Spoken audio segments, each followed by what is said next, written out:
Assalamualaikum Ustaz. Waalaikumsalam warahmatullah. Apa kabar Ustaz? Alhamdulillah. Masya Allah. Alhamdulillah. Dari tadi antum satu mobil sama anak. Oh. Bisa tanya apa kabar lagi. Oh iya, tadi itu antum ya? Masya Allah. Masya Allah Ustaz. Ustaz terima kasih sudah hadir di tengah-tengah kita untuk bersama-sama kita mengharapkan keridhaan Allah Subhanahu wa taala dengan kajian Jangan Cemburu. Silakan Ustaz. Alhamdulillah. Alladzi bi ni'matihi tatimmus shalihat. Masya Allah. Antum mau dengar kajian apa mau moto ana? Masya Allah. Masya Allah. Kita mau kajian jemaah. Segala puji bagi Allah Jalla Jalaluh. Yang karena nikmatnya kebaikan-kebaikan menjadi sempurna. Yang karena rahmatnya kita pun bisa duduk bersabar bersama. Kalau bukan karena nikmat yang Allah berikan kepada kita, tidak mungkin kita bisa bersama. Allah lahul mulk wa lahul hamd wa huwa ala kulli syai'in qadir. Dialah Allah yang memiliki segala pujian, yang pantas dipuji, yang layak disanjung itu cuma Allah. Oleh karena itu tidak sah salat hamba tanpa dia mengatakan alhamdulillahi rabbil alamin. Allahumma salli wa sallim ala sayyidina wa maulana Muhammadin wa ala alihi wa ashabihi ajma'in. Ya Allah, semoga salawatmu, salam, berkah dan nikmatmu senantiasa kau curahkan, kau tambahkan untuk hamba kekasihmu, untuk baginda Nabi kita Muhammad sallallahu alaihi wasallam. Apa sih yang kita korbankan untuk beliau? Kalau sholawat saja kita malas. Beliau sudah berdarah-darah demi untuk menegakkan la ilaha illallah. Keluarganya meninggal dunia, pamannya tewas, semuanya demi la ilaha illallah. Maka apa tidak pantas kita umatnya yang sekarang menikmati Islam ini untuk senantiasa bersalawat dan bersalam untuk Rasulullah sallallahu alaihi wasallam, dan semoga salawat itu bersambung untuk keluarga beliau, untuk putra putri beliau, dan untuk seluruh sahabat Nabi, yang terutama untuk Abu Bakar Siddiq, untuk Umar bin Khattab, untuk Uthman bin Affan, dan untuk Ali bin Abi Thalib radhiyallahu taala anhum ajma'in. Amma ba'd. Sebelum kajian dimulai, ana mau minta maaf karena banyak panitia kajian yang marah sama ana. Katanya Ustadz ini katanya nggak mau balik ke Jakarta kecuali tahun depan, kata dia. Memang mungkin ana dulu ngomongnya Januari baru mau ke Jakarta, tapi kayaknya image Januari harus dihilangkan. Kita harus kembali kepada Muharram jemaah. Nah, maka ana balik pada bulan Muharram 1438 Hijriah. Banyak panitia kajian yang marah juga sama ana. Kenapa kok di Blok M? Kok enggak di tempat kita? Kata dia. Allahu Akbar. Maka tanya sama panitia nanti itu. Tapi mudah-mudahan keberadaan kita di tempat ini itu lillahi ta'ala. Karena segala sesuatu yang bukan untuk Allah, itu Allah akan jadikan seperti butiran debu yang berterbangan. Allah mengatakan wa qadimna ila ma amilu min amalin faja'alnahu haba'an manthura. Kata Allah, kami datangkan tuh amal perbuatan mereka semua, amal kebajikan mereka, lalu kita jadikan seperti debu yang berterbangan. Karena tidak adanya lillahi ta'ala di amal itu. Maka jamaah, kita semua memperbaiki niat kita untuk kumpul bersama. Ya, tema kita hari ini tentang jangan cemburu gitu kan. Insyaallah. Emangnya kenapa sih kita dilarang cemburu? Temanya salah. Karena kita harus cemburu. Siapa yang bikin tema? Nah, kita ini cemburu ini sifat mulia jemaah. Bahkan Rasul sallallahu alaihi wasallam mengatakan innallaha yaghar. Sesungguhnya Allah itu cemburu. Wa innal mu'min yaghar. Orang yang beriman juga cemburu. Wa ghiratullah an ya'tiyal mu'min ma hurrima alaih. Dan kecemburuan Allah itu tatkala seorang mukmin melakukan perbuatan yang haram. Allah kasih yang halal banyak sekali. Allah buka pintu-pintu yang halal. Nggak bisa dihitung yang halal itu jemaah. Yang haram bisa dihitung. Tapi kenapa yang dikasih yang halal masih cari yang haram? Maka itu kecemburuan Allah tatkala orang-orang melakukan yang haram. Rasul sallallahu alaihi wasallam dalam hadis riwayat Muslim mengatakan thalathatun la yadkhulunal jannah abada. Ada 3 orang yang tidak bakal masuk surga selama-lamanya. Nah, ada hadiahnya. Mana? Ada Ustaz insyaallah. Ada hadiah? Ada insyaallah. Mana? Baik, dia yang jamin hadiahnya. Siapa yang mau jawab? Ada 3 orang. Fadhal.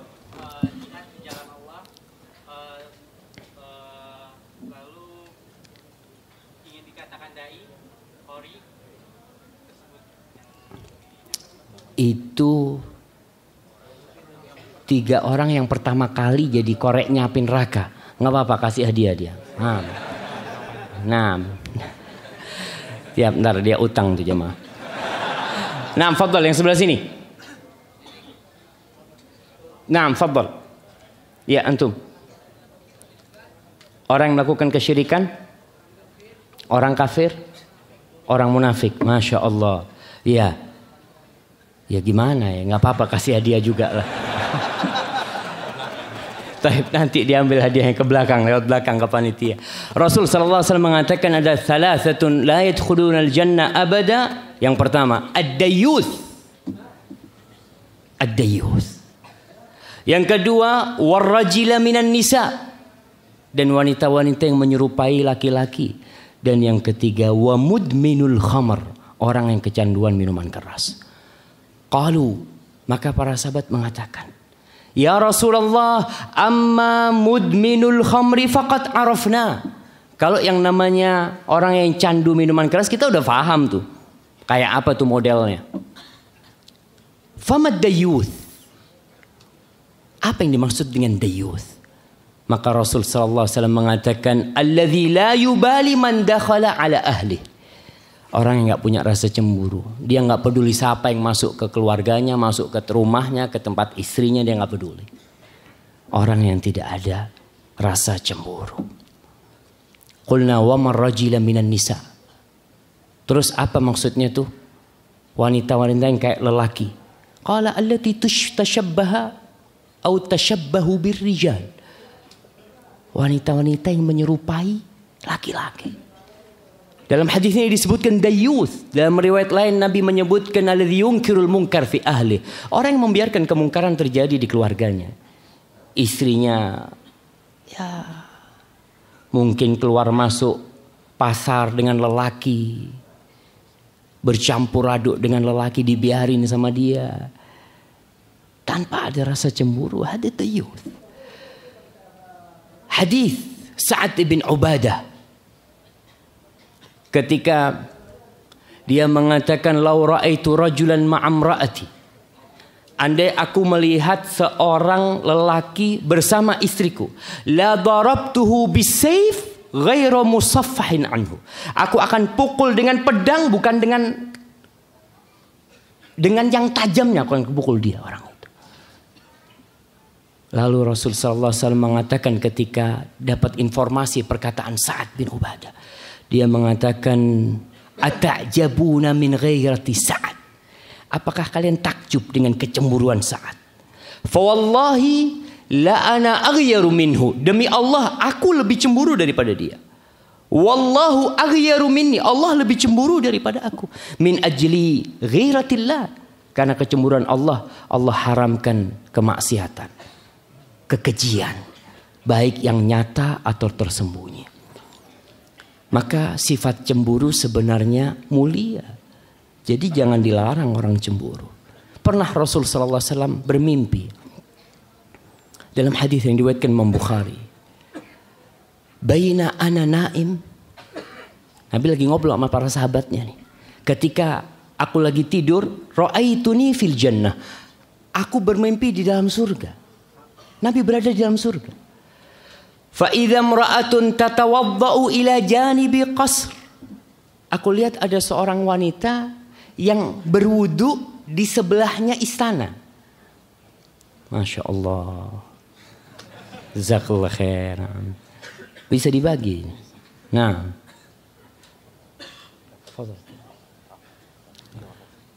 Ada wanita di surga nih, ada wanita yang lagi ambil wudu di sebelahnya istana. Qultu, maka Rasulullah SAW bertanya kepada wanita itu, liman hadzal qasr? Istana ini punya siapa? Dikatakan li Umar bin Khattab. Punyanya Umar bin Khattab istana ini. Fadzakartu ghiratahu fawallaitu mudbiran. Lalu aku ingat dengan kecemburuan Umar ini, aku langsung pergi. Pergi Nabi meninggalkan itu istana karena ada wanita di situ. Karena ingat dengan kecemburuannya Umar bin Khattab. Ketika Umar dengar itu, fabaka Umar bin Khattab. Umar menangis. Faqal, a'alaika bi abi anta wa ummi ya Rasulullah aghar. Apakah aku cemburu kepadamu wahai Rasulullah SAW? Bapak dan ibuku menjadi tebusan untukmu wahai Rasul. Apakah aku cemburu kepada? Tapi Nabi SAW menganggap itu sebuah kemuliaan. Ibnu Katsir dalam kitabnya Al-Bidayah wan Nihayah, dia menceritakan sebuah kejadian di Roy. Di daerah Roy ini, wallahu alam, daerah Iran sana mungkin yang sudah dekat ke arah Rusia. Dia cerita ada seorang wanita yang datang ke hakim. Dia melaporkan suaminya ini tidak bayar maharnya. Maharnya 500 dinar. Berapa itu 500 dinar? Anak kasih hadiah. Jamaah, kita ini supaya kalau dengar dinar, dirham itu paham paling tidak. Karena antum kalau baca sejarah nggak ada tuh rupiah, nggak ada bayar pakai dolar, nggak ada. Yang ada dinar. Berapa tuh? 500 dinar. Fadhal. 5 miliar. Masya Allah. Bukan emas itu. Berapa gram emas? Nah, fadhal. 2,5 gram emas. Masya Allah. 2,5. Mana-mana sebelah sana? Iya. Masya Allah. Antum nyontek di mana tuh? Nah. 1 gram berapa gram? 1 gram berapa gram? Anak kayaknya harus minum kalau udah kayak gini nih.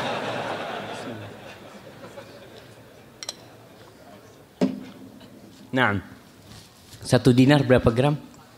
4/4 ya gram. Berarti ya tadi disebutkan 2.125 gram maharnya jamaah. Berarti 2 kilo emas maharnya ini. Si suami nggak bayar, kan mahar itu boleh ditunda. Pokok disebutkan maharnya sekian, ntar bayarnya tahun depan. Si suami nggak mau bayar. Akhirnya datang ke hakim, dia minta bahwasanya suaminya harus bayar kata dia. Suaminya datang, kata dia nggak ada anak punya utang 500 dinar sama dia kata dia. Lalu si wanita ini datang dengan bukti dan saksi. Tinggal si hakim ngomong. Sekarang kita kepingin tahu, kau ini bener enggak istrinya dia? Karena pakai cadar. Wanita itu pakai cadar. Coba kau buka cadarmu itu. Sampai kita yakin kalau kau memang istrinya dia. Ketika mereka maksa, apa kata suaminya? La taf'alu, jangan kalian lakukan. Dia benar. Dia benar anak punya utang 500 dinar. Tapi jangan kalian buka wajah dia.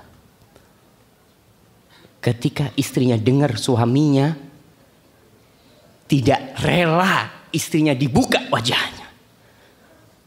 Padahal kalau dia buka dia akan dapatkan 500 dinar. Tapi lewat hakim yang menentukan.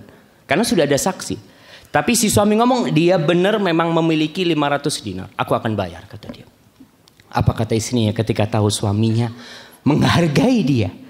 Suaminya tidak ridho wajahnya dilihat oleh hakim. Apa kata istrinya?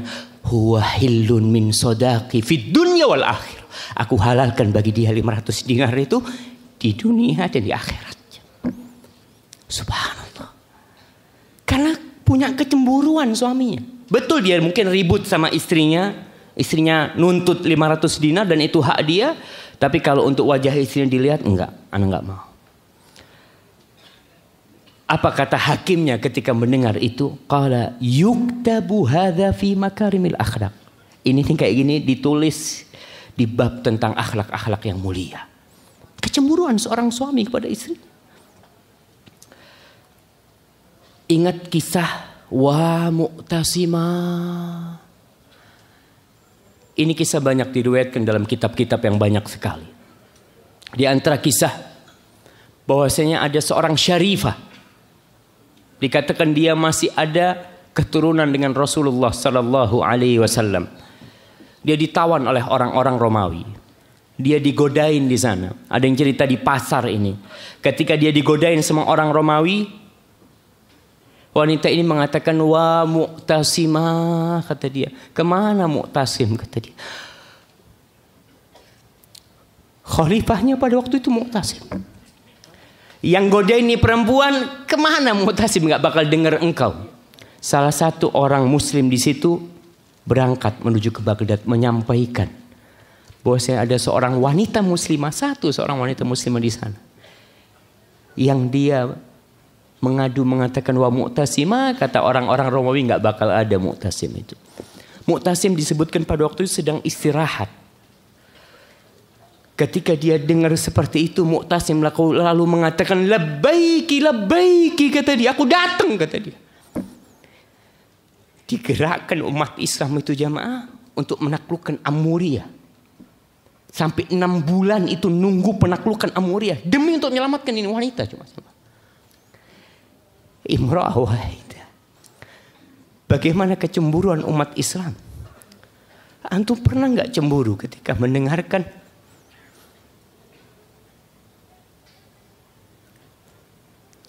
saudara-saudari kita diperkosa di Syam, di Suriah sana oleh tentara-tentara Bashar Assad?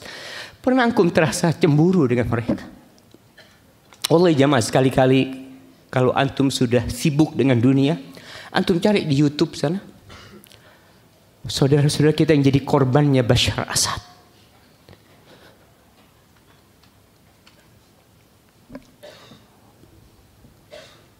Wallahi kadang-kala sudah mati yang namanya kecemburuan kita terhadap wanita-wanita muslimah.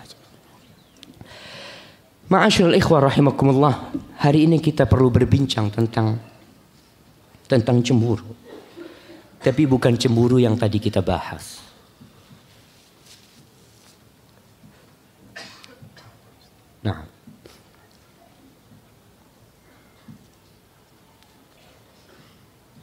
Nah, fadhal. Maaf, ada pengumuman kepada Bapak Rosyid, rombongan dari Bekasi Utara, ditunggu Abu Hanif di tempat parkir basement bawah. Diulangi, kepada Bapak Rosyid, rombongan dari Bekasi Utara, ditunggu Abu Hanif di tempat parkir basement di bawah. Syukron, jazakumullahu khairan.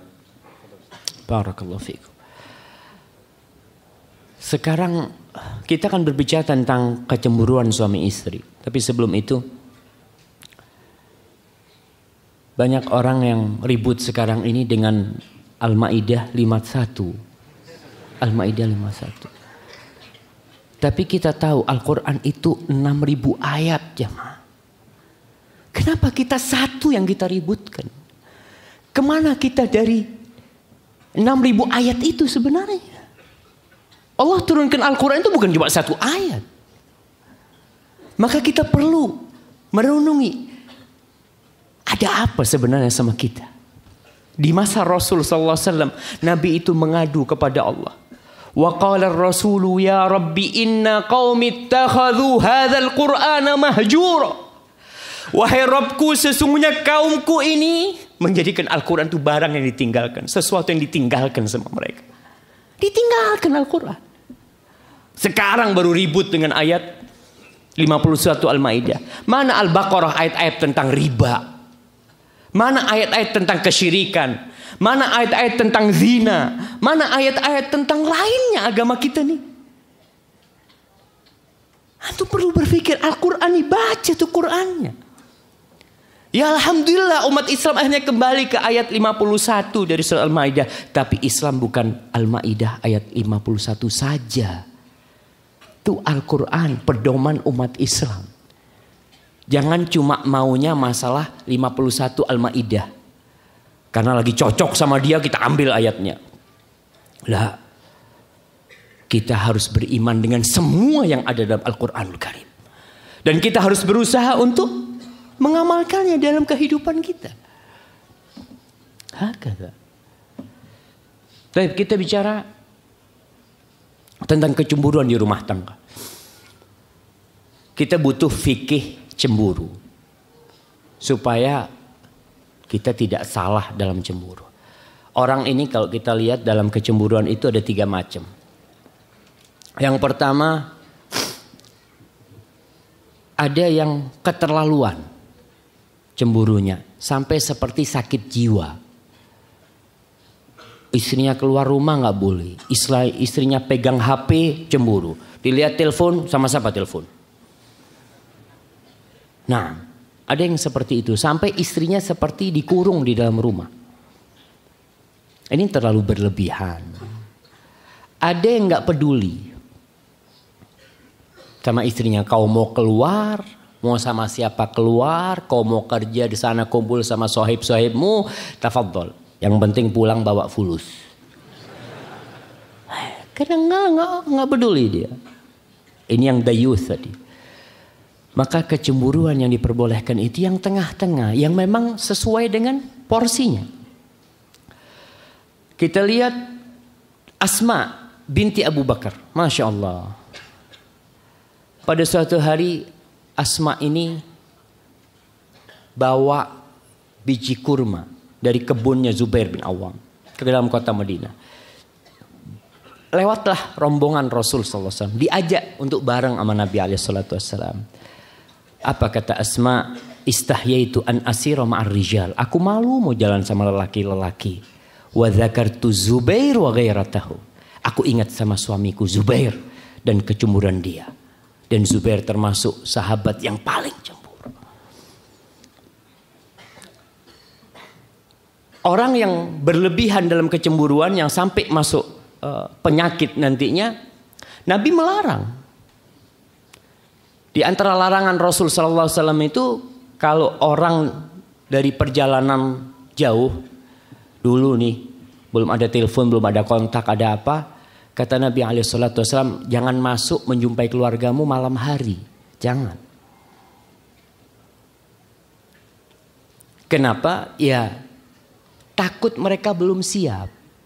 Yang kedua, ditakutkan melihat ada sesuatu yang membuat hatinya jadi kacau nantinya. Dia masuk rumahnya, dilihat istri di rumahnya ada orang laki. Nggak tahu tuh orang laki siapa. Bisa jadi pamannya, bisa jadi bapaknya. Maka Rasul SAW melarang seperti itu. Ada sebagian sahabat yang akhirnya maksa masuk ke rumahnya, rumah istrinya ini dalam kondisi istrinya nggak tahu kalau dia mau datang. Ternyata didapatin di rumahnya sesuatu yang tidak dia sukai. Maka yang seperti itu nggak boleh. Kalau orang yang tadi yang nggak peduli sama istrinya, di masa Ali bin Abi Thalib, Ali mengatakan jamaah, balaghani anna nisa'akum yuzahimnal uluj fil aswaq. Ala tastahun. Sampai kepadaku berita kalau istri-istri kalian ini pada berdesak-desakan rame sama lelaki-lelaki itu, orang-orang uluj ini lebih kepada orang-orang kafir di pasar. Ini kata Ali bin Abi Thalib. Ala tagharun. Kalian gak cemburu, kata Ali bin Abi Thalib. Ayat truku ahadukum imra'atahu takhruju bainar rijal. Apakah kalian membiarkan istri kalian keluar di samping laki-laki kayak gitu? Dan ini sudah terjadi. Makanya usahakan wanita itu kalau ke pasar, walaupun alhamdulillah sekarang ini pasar, beberapa pasar tradisional itu isinya perempuan-perempuan, yang jualan perempuan, yang beli perempuan. Tapi kadangkala Allah, anak pernah dampingin istri anak ke pasar, ya memang harus harus berdesakan dengan lelaki-lelaki itu. Karena rame. Khususnya di waktu-waktu rame itu. Anak putuskan sama istri anak ngomong, sudah, kau belanja lewat tukang sayur. Ada tukang sayur datang, beli di situ. Ada yang perempuan, beli sama yang perempuan. Ya kita tetap nggak ridho lah. Cuma ada lelaki yang nggak urusan sama istrinya. Dah coba kita lihat dia pergi di mana. Mungkin dia terpaksa ke pasar karena di pasar lebih murah. Kalau di tukang sayur lebih mahal. Bismillah, ngomong lebih mahal, lebih baik daripada engkau harus seperti itu di tempat itu. Maka para jamaah, orang-orang yang mulia itu cemburu. Antum melihat bagaimana wanita sekarang. Kalau tadi kita ngomong orang laki, bagaimana dengan istri, Ustaz? Istri ini perlu cemburu juga sama suaminya. Betul. Suami juga perlu cemburu sama istrinya. Ada istrinya yang kalau ngelihat lelaki, Masya Allah ditontonin kayak gini. Walaupun Ustaz. Sama jamaah. Nonton TV, kalau sudah Ustaz muncul, suaminya minta kopi, bang, tunggu bang. Masya Allah, nggak benar jamaah. Antum nggak cemburu jamaah? Cemburu lah kita. Maka perlu diperhatikan. Wanita pun boleh cemburu, asalkan tidak berlebihan. Kisah cemburunya Rasulullah SAW. Sebelum kita masuk ke kisah cemburunya istri beliau alaihi salatu wassalam. Masya Allah, ini aslinya nggak ada. Hah? Udah full. Masya Allah.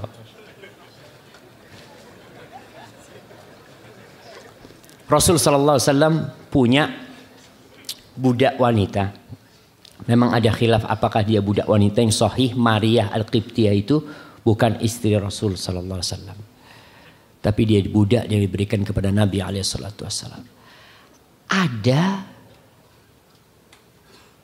lelaki yang barengannya Maria dikirim dari Mesir. Lelaki ini sering ke tempatnya Maria. Rasul sallallahu alaihi wasallam menyuruh Ali, kau bunuh tuh orang. Berangkat Ali, bawa pedang. Didapatin lelaki ini sedang mendinginkan diri di kebun, di dalam air. Ketika ngelihat Ali bawa pedang, lelaki ini langsung berdiri. Takut, telanjang dia. Subhanallah. Lalu Ali berpaling. Dia kembali kepada Rasulullah SAW. Ya Rasulullah, tuh orang gak ada kemaluannya. Iya. Kan dulu di masa itu ada budak-budak yang dipotong kemaluannya. Akhirnya Rasulullah SAW, ya tenang sudah. Tapi di sini kecemburuan Nabi SAW ketika melihat lelaki itu. Kisah cemburunya Aisyah radhiyallahu taala anha. Aisyah ini kadangkala berlebihan cemburunya dan ditegur sama Rasul SAW. Tapi cemburu yang masih dalam batasan wajar sama Nabi dibiarin. Seperti cemburunya Aisyah radhiyallahu taala anha dengan Khadijah. Dia itu kalau Nabi udah bagi-bagi ya, potong kambing dikasihkan ke sahib-sahibnya Khadijah, nyebutin Khadijah. Aisyah itu cemburu hatinya. Tapi suatu saat dia keluar kata-kata yang menyakiti. Dia mengatakan, ya Rasulullah, kok ada apa sih nyebutkan tuh wanita yang hamra al-shidqain ajuzun. Hamra al-shidqain, katanya wanita yang sudah tua renta, yang merah itu nama rahangnya sudah. Apa yang kau dapat dari kau? Allah sudah memberikan ganti yang lebih baik buat engkau. Ini cemburunya sudah. Apa kata Rasulullah? Wallahi enggak. Allah enggak ngasih ganti yang lebih baik dari dia. Enggak. Enggak. Dari dia aku dapat anak, kata Rasulullah SAW. Ingat terus sama Khadijah. Khadijah yang membela Rasul SAW dalam kondisi susah. dan siap untuk dibantai oleh orang-orang kafir Khadijah radhiyallahu taala anha. Maka nggak ada. Maka Nabi terus menyebutkan kebaikan Khadijah. Pernah keburukan istri-istri Nabi yang sampai membuat mereka bermakar. Kecemburuan kepada Hafsah. Jadi Nabi SAW kalau ke rumahnya Hafsah itu agak lama di situ. Karena minum sesuatu Nabi SAW.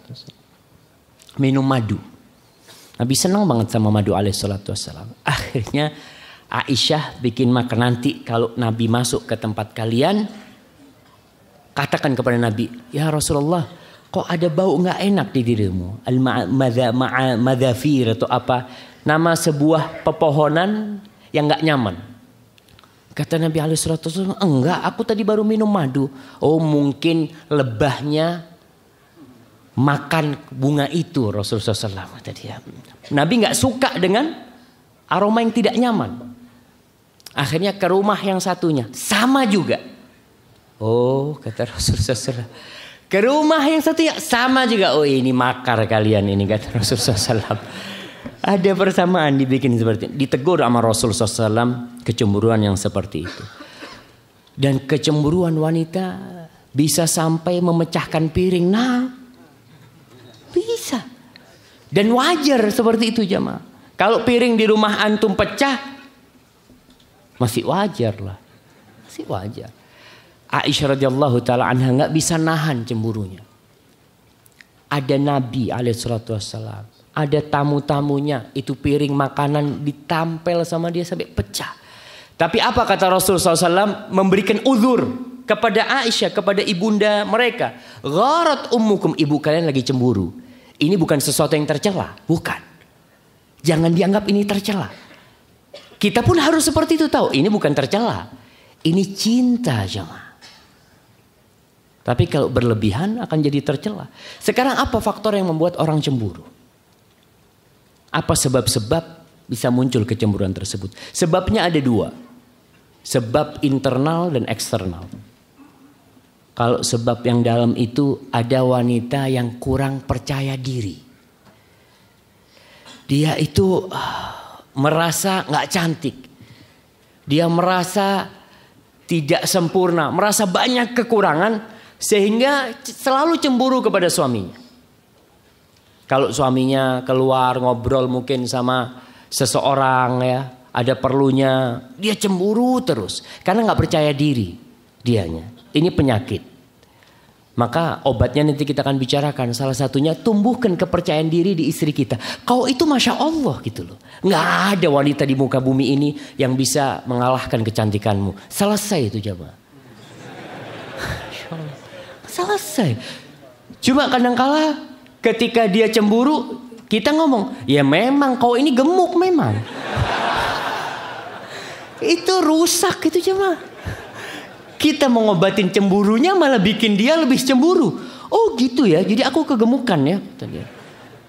Maka kita harus perhatikan hal itu. Penyebabnya tadi kurang percaya diri. Yang kedua, adanya saingan. Dia merasa bersaing. Ini biasanya kalau apa? Masya Allah. Kalau madu Jawa. Iya, biasanya kalau sudah suaminya punya istri lebih dari satu, itu merasa ada persaingan. Persaingan ini yang kadang-kala parah banget. Kalau tidak diarahkan, ya sampai ada yang berusaha membunuh madunya. Mencela madunya, datang ke rumah madunya. Allahu Akbar. Ada seorang wanita, Masya Allah. Ini bagi yang menikah lebih dari satu. Bagi istrinya ya. Bagi istrinya sabar. Di Madinah itu ada teman kita. Dari Yaman punya istri dua. Istri yang keduanya Masya Allah. Nerima banget istri yang kedua. Ditaruh di sebuah, dia sewa apartemen cuma satu kamar. Kamar mandinya kecil, gak ada dapurnya. Ridho itu wanita. Istri keduanya, rumahnya yang besar, dia marah-marah terus sampai mau bunuh diri. Gara-gara kecemburuan dia ini, dia sampai minum obat overdosis. Akhirnya kata suaminya, ya Allah kalau kayak gini kayaknya bahaya udah. Akhirnya diceraikan oleh suaminya dan mudah-mudahan hidup lebih tenang nantinya. Ini persaingan yang menyebabkan kecemburuan itu terjadi. Kemudian merasa ada yang mau mengganggu kekuasaannya. Merasa ada yang mau mengganggu kekuasaan dia. Jadi kadangkala ada akhwat yang mungkin ingin dinikahin gitu kan. Datang ke Mas Fani gitu kan. Insya Allah. Itu mulai si istri. Ada apa dia datang-datang? Nggak ada sih. Dia tanya masalah agama. Emangnya ustadz kau? Iya, memang pantas dia cemburu kayak gini, pantas katanya. Makanya jangan deket-deket. Senang model kayak gitu. Kadang-kadang ada telepon perempuan. Ana tuh sering dapat telepon perempuan. Kalau sudah telepon suaranya perempuan, istri Ana itu udah gemeteran. Bang, siapa bang? Tunggu bentar, ntar Ana jawab. Itu karena dia merasa apa yang dia miliki ada yang mau ngambil nih. Ada yang mau nguasain nih. Itu perasaan dia. Dan wajar yang seperti itu. Itu cinta jamaah. Kalau SMS macam-macam. Memang anak kadang-kala untuk mengobatin kecemburuan dia. Kalau ada ibu-ibu telepon. Bu ngomong sama istri anak ya. Masya Allah. Istri anak itu tambah. Alhamdulillah. Ginilah katanya. Jadi kita bisa memonitor kata dia. Iyalah ada yang kayak gitu ya kita kasihin. Karena kesian istri kita. Kesian istri kita. Kalau kita biarkan. Adapun faktor eksternal itu. Kadangkala melihat suaminya matanya jelalatan. Nah jalan kayak kajiannya. Kajian. Dia ngeliatinnya ke sono. Masya Allah kata dia. Bang ada apa enggak lihat bajunya bagus-bagus. Kata dia. Ada yang seperti itu. Ya cemburu lah istri. Kita pun perlu cemburu. Kita pun perlu cemburu. Ada karikatur Arab itu. Anak pernah dapat. Jadi suami istri ini. Sama-sama nonton TV. Tapi. Yang satu ngadep barat. Yang satu ngadep timur. Nonton berita. Yang laki nonton berita. Pembawa acaranya. Perempuan. Yang perempuan nonton berita. Pembawa acaranya lelaki kata dia. Masya Allah ganteng banget ini. Kata suaminya. Yang ini cantik banget. Yang ini Masya Allah. Ini rusak nih kayak gini jamaah. Maka perlu diperhatikan. Memandang yang bukan mahram. Kita udah tahu tuh masalah hukum udah tahu. Antum tundukkan pandangan antum. Jangan tundukkan pandangan antum kalau ada istri. Kalau ada istri Masya Allah. Masya Allah. Subhanallah walhamdulillah wala ilaha illallah. Iya, tapi kalau nggak ada istri, astagfirullah, sambil nonton ke sana ke sini. Maka itu penyakit. Istri kalau cemburu wajar. Dan alat-alat untuk cemburu semakin banyak. Kadangkala suami cemburu sama istri karena istri nonton videonya ustadz. Iya, anak kadangkala cemburu sama istri anak. Dia, bang, nih ustadz ceramah nih bang, bagus banget nih bang. Kata dia. Ada lihat kata dia. Oh ya bagus. Nggak ada yang lainnya. Kita ini cemburu. Nah. Hadi itu karomah jemaah. Kita cinta sama istri kita. Ada orang-orang yang kalau cemburu sama istrinya. Iya. Gimana modelnya? Ada rejal-rejal nih laki-laki kalau cemburu sama istrinya. Diem dia. Apa jaim? Jaim. Nah, diajak ngomong nggak mau. Dia. Makan bang? Nggak lapar. Bang, abang marah? Enggak. Sakit hati cuma. Masalahnya katakan perlu istri itu perlu dikasih tahu. Perlu dikasih tahu. Kemudian penyebab cemburu itu karena datang telat. Suami datang telat atau istri datang telat. Suami ditanya sama istrinya, bang kenapa kok telat bang? Katanya. Pertanyaan itu karena cinta. Dan itu bertumbuh karena kecemburuan dia kepada kita. Atau dia telepon. Kita telat nih gak pulang di telepon. Bang ada di mana bang? Masya Allah. Anak kemarin itu sempat diisukan. Ustadz sudah kawin lagi kata dia. Anak gak tahu apa-apa. Sampai rumah istri anak cemberut. Anak ngomong. Ada apa kata dia. Jujur bang ya, jujur. Ana mau disidang maksudnya. Ana sampai ngomong sama dia, iya Ana jujur. Ada apa kata dia? Ini ada informasi nih kata dia. Ih jangan dipercayalah. Lah Ana takut kenyataan kata dia. Ya kalau kenyataan gimana? Ya gimana kata dia. Ya gimana kalau kenyataan? Masya Allah, itu kadang-kadang seperti itu. Kita kan sering, ya Ustadz sering keluar kota. Berangkat ke sana, ke Madura, berangkat kemana, ke Jakarta, berangkat ke Jogja. Itu karena sering keluar ke kota, wajar istri itu cemburu. Karena dia takut suaminya diambil orang. Kecemburuan itu. Kalau dia mau nikah lagi, fadol. Tapi kecemburuan itu tetap ada di diri wanita tersebut, jemaah. Kemudian yang termasuk membuat cemburu wanita itu, lelaki ini sering menyebutkan wanita. Fulana, fulana, fulana. Itu akan cemburu. Apalagi kalau yang disebutkan itu adalah istri dia yang kedua. Atau istri dia yang ketiga. Masya Allah, ana dari rumah dia tuh, ketok pintu dibukain. Masya Allah. Ditanya, mau minum yang panas apa yang dingin? Di sini mah dibukain pintu enggak kata dia. Itu akan bikin ribut. Dia itu sekarang lagi cemburu. Kita yang harus sabar menghadapi yang seperti itu. Tapi sekarang cemburu yang ada dasarnya itu boleh. Kecemburuan yang ada dasarnya, ada alasannya itu boleh. Tapi kalau kecemburuan tanpa alasan, itu adalah praduga yang tidak diperbolehkan oleh Allah Subhanahu wa taala. Nabi alaihi salatu wasallam mengatakan minal ghirati ma yuhibbullah wa minha ma yubghidullah. Ghirah, kecemburuan itu ada yang dicintai Allah, ada yang dibenci sama Allah. Fa ammal lati yuhibbuhallah fal ghiratu fir ribah. Adapun kecemburuan yang dicintai Allah adalah kecemburuan yang memang ada sebabnya. Ada yang meragukan nih di rumah ini. Ada sesuatu yang meragukan. Maka boleh kita cemburu dalam seperti itu. Wa amal ghirah allati yubghiduha Allah fal ghiratu fi ghairi ribah. Yang dibenci sama Allah adalah kecemburuan yang tidak ada alasan untuk cemburu. Cemburu buta. Maka itu yang tidak diperbolehkan. Aisyah radhiyallahu taala anha pernah cemburu yang Rasul SAW sampai marah.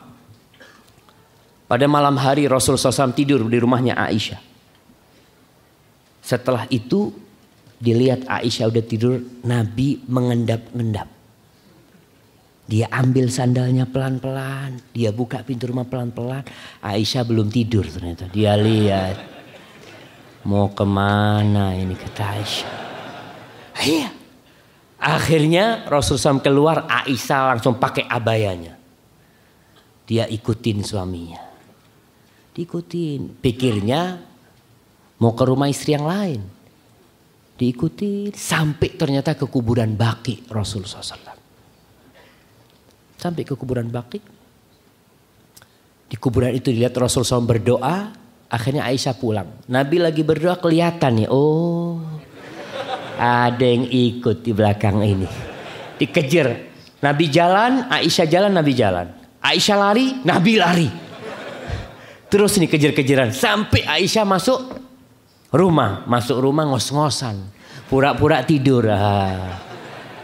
Kata dia, kenapa engkau tabi'aki syaitanuki, syaitan mengikuti engkau? Apakah kau berpikir Rasulmu sallallahu alaihi wasallam itu berbuat yang zalim, kata dia. Maka minta maaf Aisyah kepada Rasul sallallahu alaihi wasallam.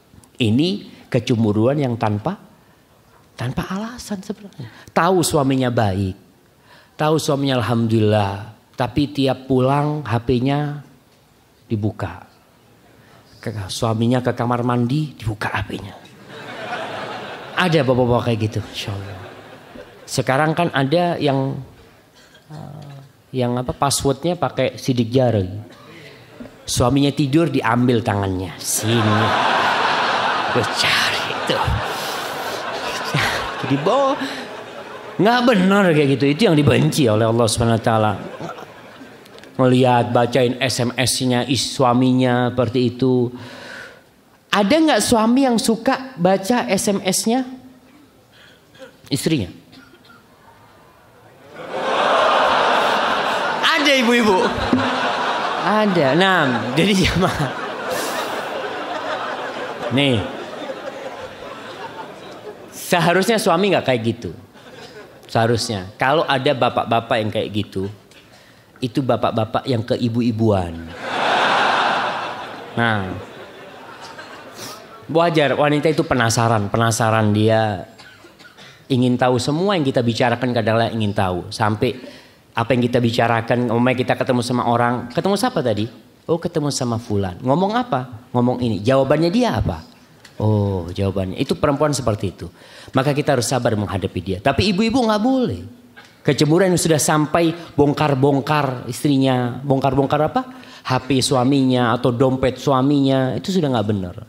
Ada seorang lelaki, subhanallah, dia ingin mengecek istrinya di Facebook. Istrinya punya Facebook, dia pura-pura jadi teman. Dia mulai chatting ini. Kau gimana kehidupanmu sama suamimu? Kata dia. Kata, oh, ada apa? Tanya tentang kehidupanku. Alhamdulillah aku baik, kata dia.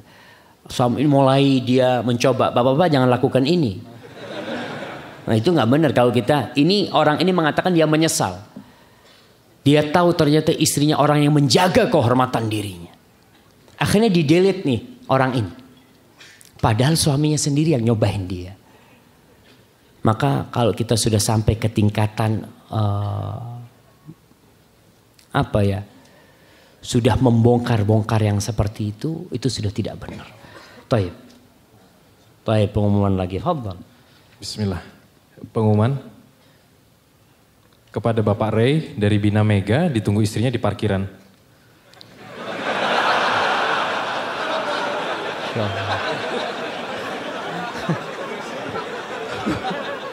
Oke, diulangi. Kepada Bapak Ray dari Bina Mega, ditunggu istrinya di parkiran. Syukron jazakallah. Masya Allah. Terima kasih. Nah, perlu itu dicek apakah suaminya ada di kajian atau di mana. Ada yang perlu dicek gitu, Bang. Masya Allah. Masya Allah. Taib jamaah, bagaimana mengobati rasa cemburu tersebut? Bagaimana sikap kita terhadap rasa cemburu yang terjadi? Yang pertama kita harus memahami, suami istri ini harus paham bahwa cemburu itu adalah fitrah.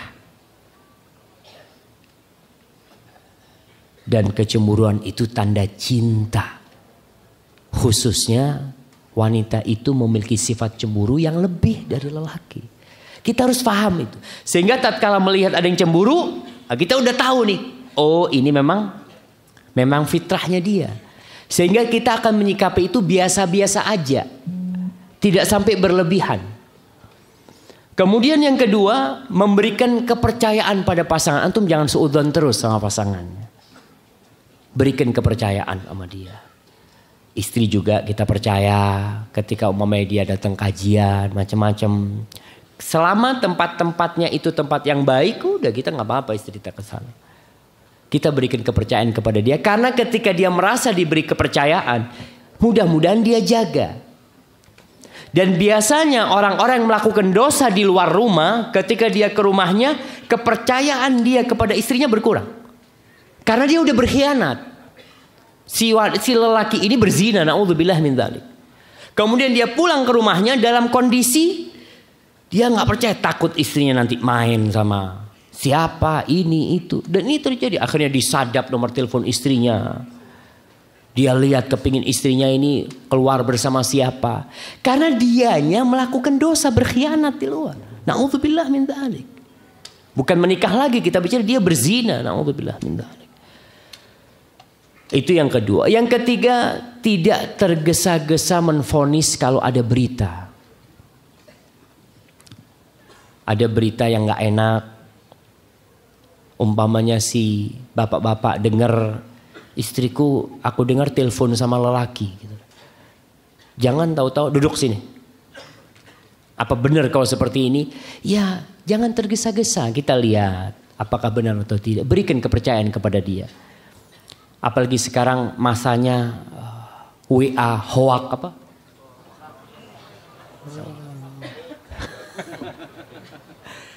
Berita-berita kayak gituan tuh Kita perlu, Allah mengatakan ya ayyuhalladzina amanu in ja'akum fasiqun binaba'in fatabayyanu. Kalau ada orang fasik memberikan informasi kepada kalian, maka kalian harus cek. Jangan diterima mentah-mentah. Apalagi ada orang-orang yang mau merusak rumah tangga kita. Begini nih jemaah. Ibu-ibu, suaminya kalau di kamar itu milik ibu-ibu. Suaminya kalau di dalam kamar ya. Kalau keluar dari kamar, suaminya itu milik ibu-ibu dan milik anak-anak. Pemiliknya sudah mulai lebih banyak. Ketika dia keluar rumah, tambah banyak lagi yang memiliki dia. Orang tuanya, kakaknya, adiknya, orang banyak. Maka jangan sampai kita ini ingin menguasai suami semuanya gitu loh.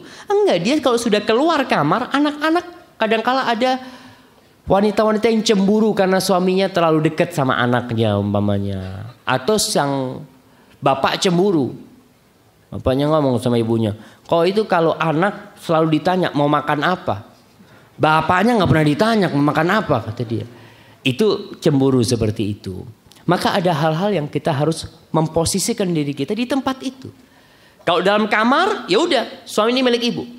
Maka para suami kalau di dalam kamar serahkan dirinya kepada istrinya.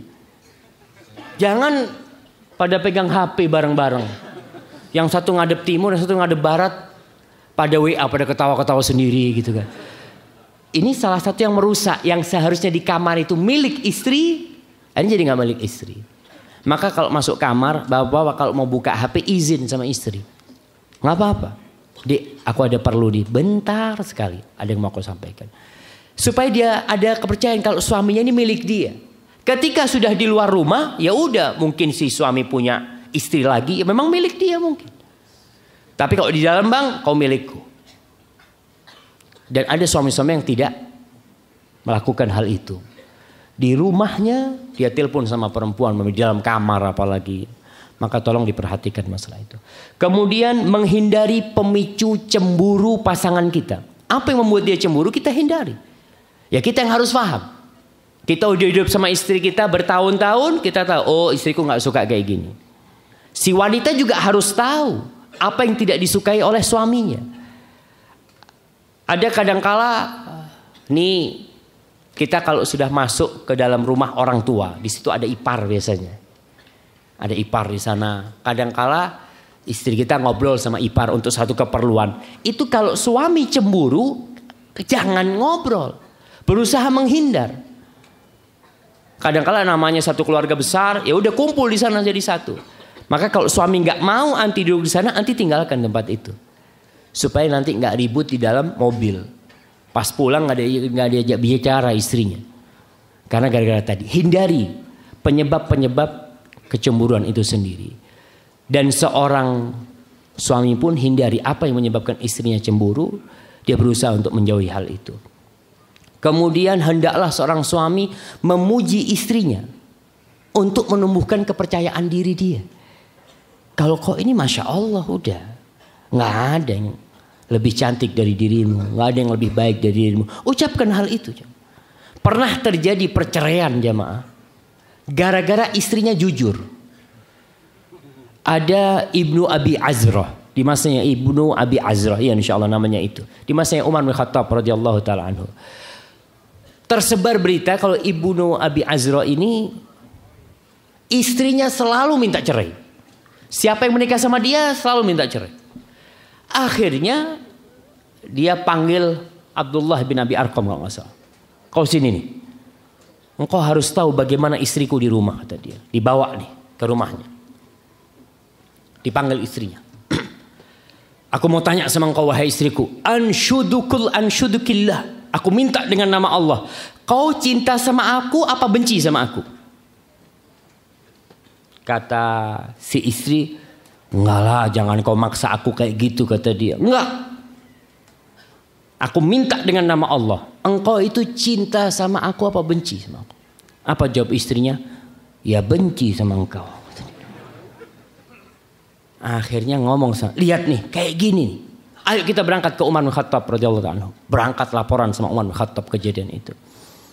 Dia cerita wanita-wanita ini Karena dia benci sama dirinya, akhirnya banyak yang minta cerai. Dan dia cerai juga, itu wanita. Dipanggillah wanita ini sama Umar bin Khattab. Panggil. Kau benar mengatakan itu? Iya wahai Amirul Mukminin. Laung dia bersumpah minta dengan nama Allah. Masa aku bohong? Kata Umar bin Khattab, kau bohong gak apa-apa. Bohong kau.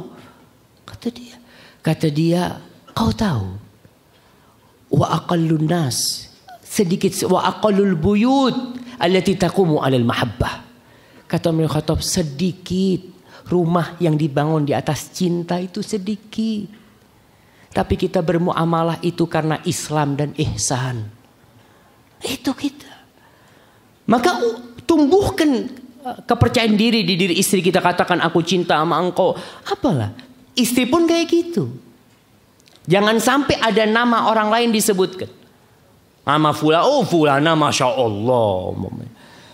Ketika si suami ngomong Fulana Masya Allah, si istri ngomong, bang kau tahu suaminya Fulana itu? Masya Allah bang. Itu anda gak ngeliat tuh. Turun dari mobil dibukain pintu. Maksudnya kan si wanita berharap dapat yang kayak gitu tuh. Suami kan sakit hati, akhirnya cemburu kok ngomongkan lelaki lain. Maka gak ada tuh omongan orang lain di dalam rumah, diusahakan tidak. Kalau mau memperbaiki istri tidak perlu nyebut orang lain. Gak perlu. Nggak perlu, ya sudah perbaikin dia. Kemudian suami tidak boleh mengejek kecemburuan istrinya. Meledek dia, kau ini nggak benar, masa coba kayak gitu cemburu apa. Kadang-kadang ada laki-laki yang kayak gitu. Jangan. Rasul Shallallahu Alaihi Wasallam ketika mendapatin Aisyah tadi mengikutin Rasul SAW, Nabi menegurnya. Kau diikutin syaitanmu, wahai Aisyah. Ditegur langsung sama Rasul SAW, tapi tidak perlu diledek supaya dia sadar. Dan Aisyah radhiyallahu taala anha ini ibu-ibu, kalau ditegur sama suaminya karena kecemburuan suaminya, tidak perlu membela diri dan tidak perlu diperpanjang masalah kecemburuan itu. Maka Aisyah radhiyallahu taala anha setelah ditegur sama Nabi alaihi salatu wasallam masalah kecemburuan dia, malah dia bertanya, ya Rasulullah, kalau aku lewat baki, lewat kuburan, aku baca apa? Pembicaraannya dialihkan. Ya harus seperti itu. Kalau nggak dialihkan jadi panas. Dialihkan, antum cari pembicaraan lain. Ada suami yang jangan dialihkan pembicarakan. Yang ini yang kita bicarakan. Apa butuh moderator untuk membicarakan? Dialihkan. Bismillah. Apa yang disukai suaminya kita tanyakan kepada dia. Itu yang dilakukan oleh Aisyah radhiyallahu taala anha. Kemudian berusaha meredam cemburu. Tahan nih cemburu. Cemburu itu boleh kalau tidak melewati batas. Tapi kalau melewati batas, ada seorang salaf yang memberikan nasihat kepada anaknya. Dia mengatakan, iyyaki wal ghairah fa innaha miftahut talaq. Hindarkan dirimu dari kecemburuan. Itu kunci perceraian. Kecemburuan ini jemaah. Karena sudah tidak ada saling percaya. Yang ada saling suudzon. Si istri suudzon sama suami, suami suudzon sama istri. Lama kelamaan orang yang dicemburui ini karena tidak melakukan perbuatan itu, dia jadi mangkel. Ya udah kalau gitu kita cerai aja lah. Kalau memang itu yang meninggal. Ali bin Abi Thalib radhiyallahu taala mengatakan, la tukthiril ghairah ala ahlik. Faturma bisu min ajlika. Engkau jangan memperbanyak kecemburuan kepada istrimu. Ini buat para lelaki. Akhirnya engkau itu dituduh ya melakukan yang nggak benar. Au faturma bisu min ajlika. Akhirnya tuh istrinya nih dituduh yang macam-macam gara-gara engkau. Menuduh yang macam-macam. Kita husnudzon jamaah. Orang kalau suudzon kayaknya istriku kayak gini, bisa jadi kenyataan itu. Maka lisan kita jaga. Ma'asyil ikhwah rahimakumullah, Ismail ibn Kharijah, Abul Aswad Ad-Du'ali, beliau memberikan nasihat kepada istrinya, iyyaki wal ghairah fa innaha miftahut talaq. Kau tinggalkan, hindarkan dirimu dari kecemburuan karena itu kunci perceraian. Wa alaiki bizzina. Ini Disuruh menjauhi kecemburuan, obatnya apa? Kau sering-sering pakai perhiasan untuk menumbuhkan tadi kepercayaan diri. Wa azzainu zina al-kuhl. Dan sebaik-baiknya perhiasan itu adalah celak. Ini katanya seorang tabi'in. Wa atyabut tib isbaghul wudu. Dan sebaik-baiknya pewangi itu adalah menyempurnakan wudu. Ini salah satu obat agar ya kita nggak cemburu tadi. Itulah jamaah mungkin yang kita bisa bahas pada kesempatan kali ini. Karena ana lihat pertanyaannya banyak banget tentu. Tafadhal. Alhamdulillah, syukur saja jazakallahu khair. Tibalah kita di sesi tanya jawab. Sudah banyak sekali pertanyaan yang masuk dan insya Allah kita akan prioritaskan pertanyaan yang sesuai dengan tema kita hari ini. Pertanyaan, ini ada 2 pertanyaan yang mungkin sama. Kembali lagi Ustadz ke kasus yang tadi. Ustadz, bagaimana jika istri ana hobi menonton ceramah atau mendengarkan murotal seorang ustadz, lalu dia tertarik dengan ustadz tersebut, lalu membicarakannya di depan ana, membangga-banggakan ustadz tersebut. Nah, apakah ini termasuk dayus bagi diri ana jika ana tidak melarangnya, Ustadz? Syukran jazakallahu khair. Masya Allah, Masya Allah. Baik, ini tetap perlu diarahkan sebenarnya. Istri yang suka nonton ceramah, yang ditakutkan ya dia akhirnya merasa membandingkan suaminya dengan itu ustaz. Dan dia menghayal andai kata suamiku bukan kayak gini kan. Dia ngelihat suaminya itu penyakit. Maka seorang suami pun sampaikan kepada istrinya, tafadhali kau dengarkan ceramah itu, ambil manfaatnya, tapi jaga dirimu. Kita boleh, seorang wanita itu memang berbeda dengan lelaki. Wanita itu boleh dia memandang lelaki dengan catatan tidak ada syahwat.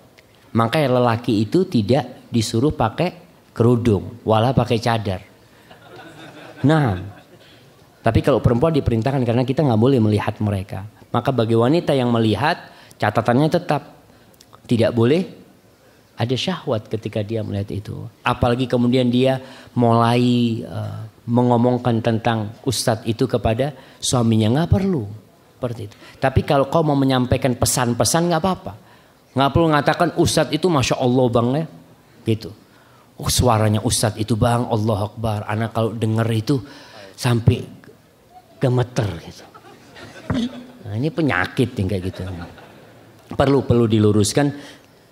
Ya antum sebagai suami arahkan ke yang baik. Apabila istrinya enggak sebenarnya sih. Jangan sampai akhirnya kita berlebihan kecemburuan kita kepada istri kita. Padahal dia bisa mengambil manfaat dari ustadz tersebut. Tidak macam-macam ngomongannya. Bisa dilihat dari kelakuan dia juga. Hadza wallahu a'lam bissawab. Nah. Ya syukran saja jazakallahu khair. Kita beralih ke pertanyaan berikutnya. Ini pertanyaan bagus. Ustadz, bagaimana cara mencintai wanita yang penjemburu, yang masa lalunya penuh dengan pikiran negatif karena kekerasan, yang membuat pola pikirnya berubah karena masa lalunya tersebut. Gimana cara menyikapi istri seperti ini, Ustadz? Syukran jazakallahu khair. Iya, subhanallah ya. Ya masa lalu seseorang kadang-kala berpengaruh, mempengaruhi kehidupan kita selanjutnya. Ada orang yang masa lalunya buruk, kemudian dia menikah, atau dia tahu nih suaminya dulu nggak bener. Dia tahu suaminya dulu nggak bener, kemudian jadi bener, tapi kebayang tuh masa lalu itu. Bagaimana menyikapi yang seperti ini? Ya berusaha mengambil hatinya, menumbuhkan kepercayaan diri kepada dia. Antum bisa lihat bagaimana Rasul Shallallahu Alaihi Wasallam mengambil hatinya Sofiyah. Sofiyah ini benci dengan Rasul SAW. Benci. Kenapa? Karena dia itu dinikahi oleh Rasul SAW dalam kondisi suaminya terbunuh. Bapaknya dibunuh. Bapaknya itu dibunuh oleh pasukan Rasul SAW pada waktu perang Bani Quraidah pada waktu itu. Maka tentunya Sofia merasa gimana aku menikahi seseorang yang menjadi penyebab terbunuhnya suamiku, terbunuhnya bapakku. Apa yang dilakukan oleh Rasul SAW? Rasul SAW Sofiyah cerita, fama yazalu ya'tadhiru ilayya. Beliau terus minta maaf kepadaku. Dia berusaha untuk menumbuhkan dalam hatiku cinta sampai akhirnya hilang tuh perasaan benci itu berganti dengan cinta dan kasih sayang. Jadi menghadapi istri yang seperti ini, yang pertama suruh dia mengatakan qadarullah wa masya'a fa'al. Masa lalu itu sudah terjadi. Kita tidak mungkin mengembalikan kendi yang pecah. Kita tidak mungkin menjadikan nasi yang jadi bubur, bubur untuk jadikan nasi. Udah gak mungkin. Tapi apa yang harus dilakukan oleh seorang muslim? Melupakan hal itu. Ini salah satu nikmat lupa. Kenapa Allah beri kita lupa? Kalau kita gak lupa jamaah, sengsara hidup kita. Antum kalau melihat orang tabrakan, kepalanya pecah, kemudian isi perutnya keluar. Lalu antum gak lupa dengan kejadian itu, antum gak akan bisa makan. Nggak akan bisa makan kita. Tapi Allah bikin kita lupa. Mungkin kita ingat sehari, 2 hari, 3 hari, setelah itu mulai hilang itu. Maka berdoalah kepada Allah SWT, semoga masa lalu itu diganti kebaikan oleh Allah Jalla Jalaluhu. Hadza wallahu a'lam. Syukran Ustaz, jazakallahu khair. Sementara kita beralih ke pengumuman kembali Ustaz. Kepada Irna, perhatian, pengumuman kepada Irna ditunggu suaminya di dekat miniatur Ka'bah. Kepada Irna ditunggu suaminya di dekat miniatur Ka'bah. Syukran jazakallahu khair. Ini ada yang menarik juga Ustaz. Ada pertanyaan dari ikhwan yang istrinya berprofesi sebagai seorang dokter Ustaz. Dan rasa cemburunya besar. Ikhwan ini bagaimana mengatasi ini Ustaz? Istrinya jadi dokter. Ya inilah salah satu kenapa dia nikah sama dokter. Itu resiko jamaah. Resiko. Ketika seorang menentukan pilihan hidupnya dokter dan dia tahu istrinya akan menjadi dokter, akan praktek di rumah sakit, di macam-macam, maka kau harus siap dengan hal itu. Kemudian bagaimana menghadapi yang seperti itu? Ya paling tidak dia sebagai asistennya istrinya, bismillah. Jadi kan ada yang dampingin apa? Dokter. Dampingin dokter, itu yang pertama. Kalau dia ingin menjaga istrinya. Yang kedua, kalau tidak, dia terima pasien perempuan. Tapi katanya nggak bisa bikin, itu ada kode etik tuh. Tapi kan kode etik kita yang bikin. Nah, kode etik itu sebenarnya bisa dibikin. Paling tidak kan ada rumah sakit yang dibedakan laki sama perempuannya gitu ya. Yang laki di tempatnya yang laki, yang perempuan tempatnya yang perempuan. Jadi kita harus sabar. Jadi selama masih dalam batasan-batasan yang diperbolehkan, ya nggak ada masalah dengan istri kita. Tapi itu resiko yang harus ditanggung. Dan tetap harus ada rasa cemburu. Apalagi kalau istrinya dokter spesialis penyakit kelamin. Nah, ada jemaah. Ada wanita yang seperti ini. Harus semakin hati-hati jemaah. Harus semakin hati-hati. Dan kalau memang bisa umpamanya si suami bisa membuat istrinya berhenti, mungkin dicari tempat lain lah. Dia bisa praktek atau gimana yang dia bisa lebih bebas untuk menjaga istrinya di sini. Karena terus terang ada penyakit-penyakit yang memang harus buka ini, buka itu macam-macam. Na'udzubillah min dzalik. Barakallahu fikum. Waalaikumsalam barakallahu Ustaz. Ini ada pertanyaan menarik Ustaz. Bagaimana Ustaz mengatasi cemburu ketika kita melihat istri dari teman kita ini bahagia Ustaz? Dia cemburu dengan istri orang. Si istri, ini orang ini cemburu melihat mungkin dia ketertarikan dengan istri temannya Ustaz. Tertarik sama istri temannya apa karena dia bahagia? Dia tertarik sepertinya. Laki nih yang tanya nih. Yang laki tanya. Bahaya. Ya. Ini yang jadi masalah pandangan mata. Pandangan melihat rumput tetangga lebih hijau dari rumput sendiri. Padahal si suaminya dia itu ngelihat istri kita juga, dia ngelihat ya Allah kayaknya fulan bahagia banget gitu kan. Kita kan tidak tahu dengan apa yang terjadi di dalam rumah jam. Kita pandai bermain sandiwara. Ketika keluar memang pura-pura baik, dipegang tangan istrinya, jalan bareng ke tempatnya mertua, ketemu ngobrol. Kadang-kadang itu cuma di jalan. Di dalam rumah ribut.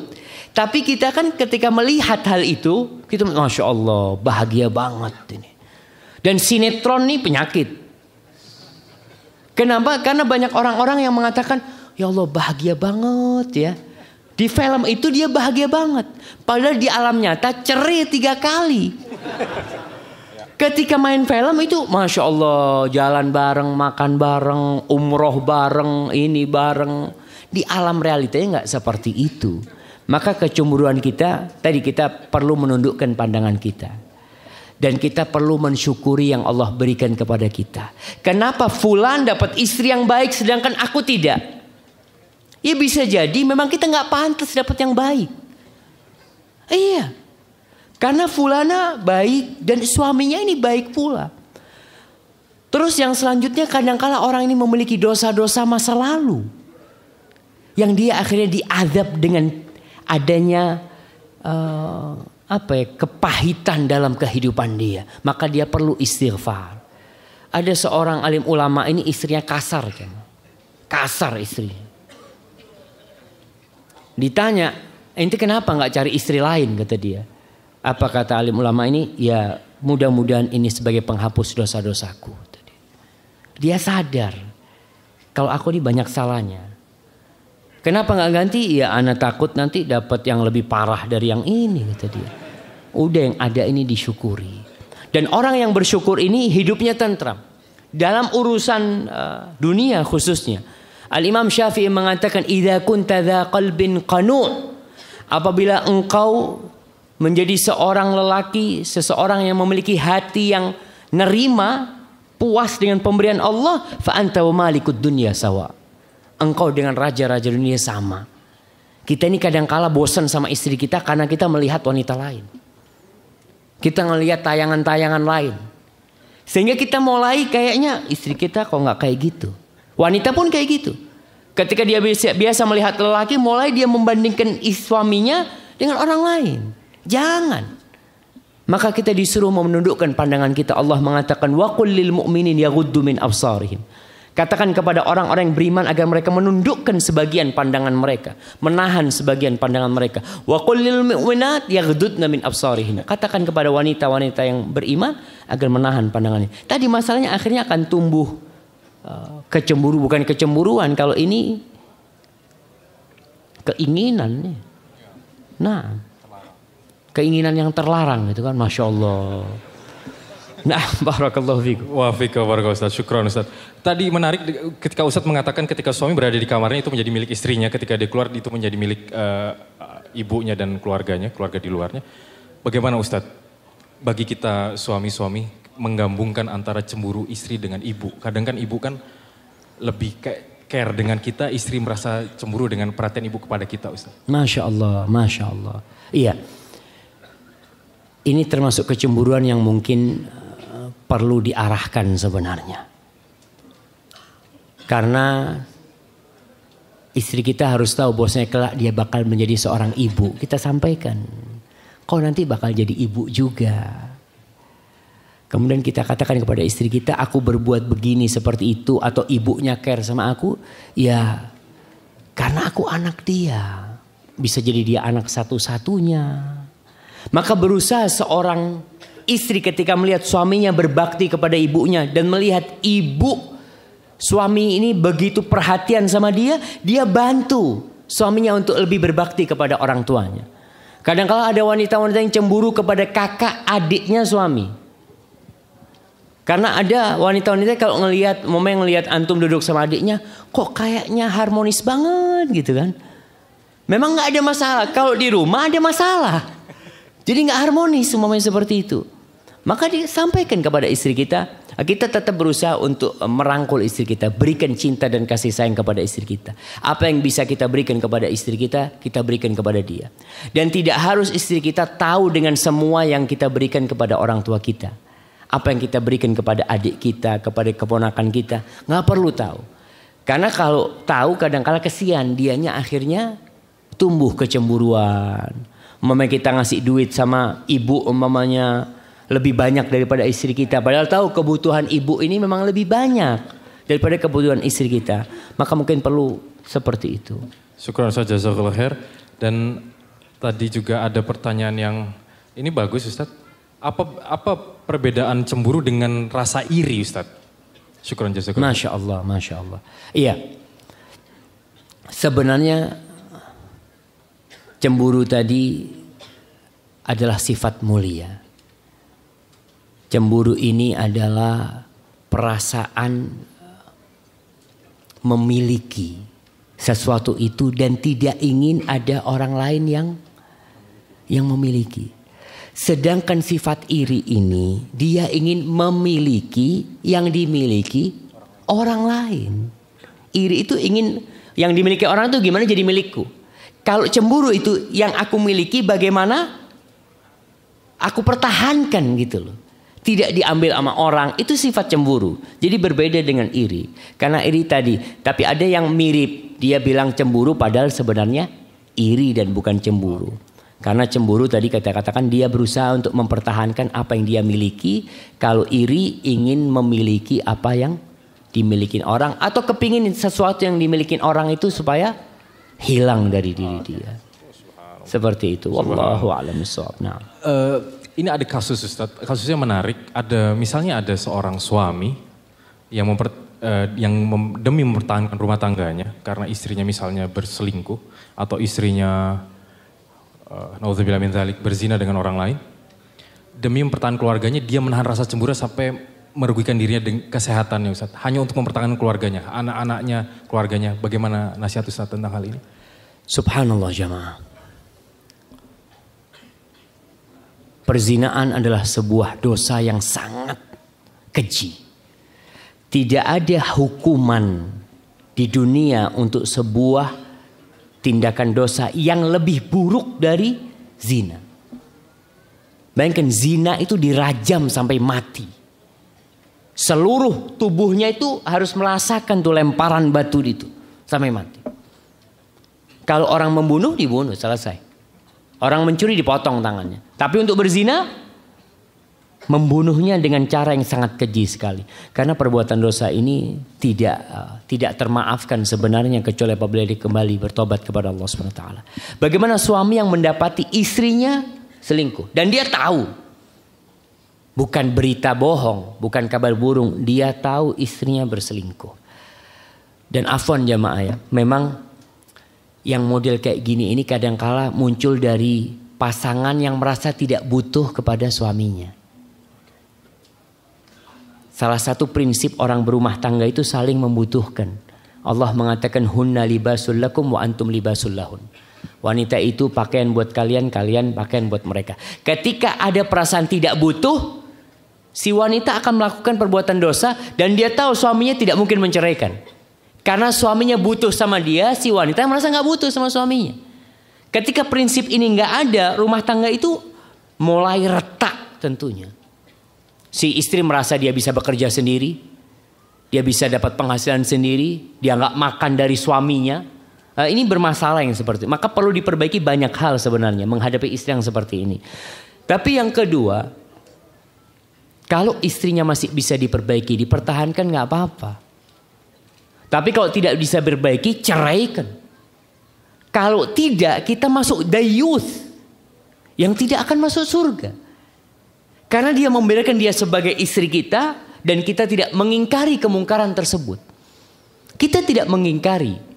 Orang yang melihat kemungkaran kemudian diem itu disebut syaitanun akhros. Syaitan bisu. Kau setan sebenarnya ketika melihat kemungkaran itu terjadi. Bismillah cerai. Urusan anak-anak subhanallah.